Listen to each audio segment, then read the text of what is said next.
যাদেরই tin রয়েছে তাদেরই return জমা বাধ্যতামূলক হয়ে গিয়েছে। এটা হয়তোবা অনেকে জানে, আবার অনেকে জানে না, কিন্তু এই বিষয়টা মাথায় রাখতে হবে। এই বছর থেকে কিন্তু, এটা গত বছর থেকে অনেকটা চালু হয়ে গিয়েছিল, তবে এবছর থেকে অবশ্যই আপনার যদি টিন থেকে থাকে, আয় থাকুক বা না থাকুক, রিটার্ন কিন্তু জমা বাধ্যতামূলক হয়ে গিয়েছে। এখন এই রিটার্ন জমা দিতে গেলে, অর্থাৎ দাখিল করতে গেলে আপনার কি কি ডকুমেন্টস লাগবে? প্রথমত হচ্ছে আপনাকে etax.nbr.gov.bd-তে গিয়ে একটা অ্যাকাউন্ট ওপেন করে নিতে হবে আপনার মোবাইল নাম্বার দিয়ে। তবে মোবাইল নাম্বারটি আপনার অবশ্যই বায়োমেট্রিক করা থাকতে হবে।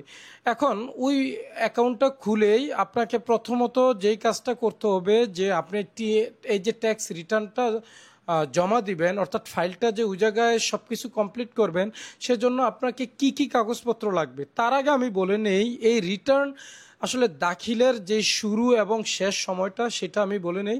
প্রতি বছরের 1 জুলাই থেকে শেষ তারিখ হবে 30 নভেম্বর পর্যন্ত। অর্থাৎ এই সময়টার মধ্যে অবশ্যই আপনাকে রিটার্ন জমা দিতে হবে। যদি এই সময়ের কোনোভাবেই অতিক্রম করে ফেলেন তাহলে কিন্তু আপনি রিবেট পাবেন না, যেটাকে কর রেয়াত বলা হয়।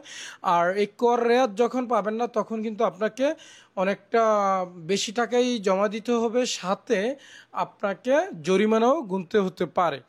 আর এখন আমরা বলবো যে আসলে আপনাকে এর সাথে কি কি ডকুমেন্টস লাগবে, অর্থাৎ আপনি যে ট্যাক্স রিটার্নটা অনলাইনে সাবমিট করবেন তার জন্য কি কি ডকুমেন্টস লাগবে। প্রথমত তো আমি বলে নিলাম যে আপনাকে এনবিআর যে ওয়েবসাইটটা রয়েছে ওই জায়গায় গিয়ে আপনাকে একটা অ্যাকাউন্ট ওপেন করে নিতে হবে।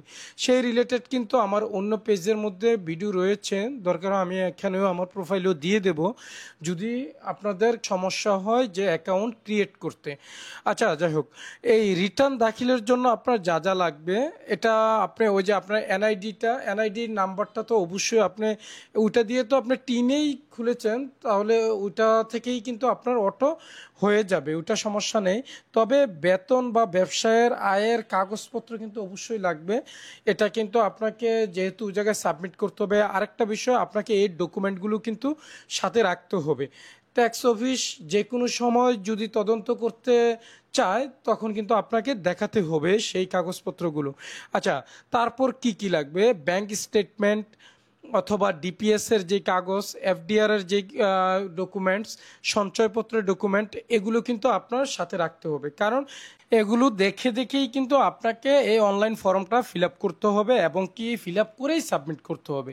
তবে সর্বশেষ যে বিষয়টা অবশ্যই আপনার সাথে রাখতে হবে সেটা হচ্ছে সম্পদ এবং দায় সংক্রান্ত যেই দলিলাদি অর্থাৎ কাগজপত্রাদি, সেগুলো কিন্তু অবশ্যই আপনাকে রাখতে হবে। সেগুলো কি জমি, ফ্ল্যাট বা গাড়ি, অথবা আপনার ব্যবসায়ের যে আনুষঙ্গিক আয় ব্যয়ের হিসাব নিকাশের যেই ডকুমেন্টসগুলো রয়েছে, আর বেতনভুক্ত হলে তো অবশ্যই স্যালারি সার্টিফিকেট, এগুলো কিন্তু অবশ্যই সাথে রাখতে হবে।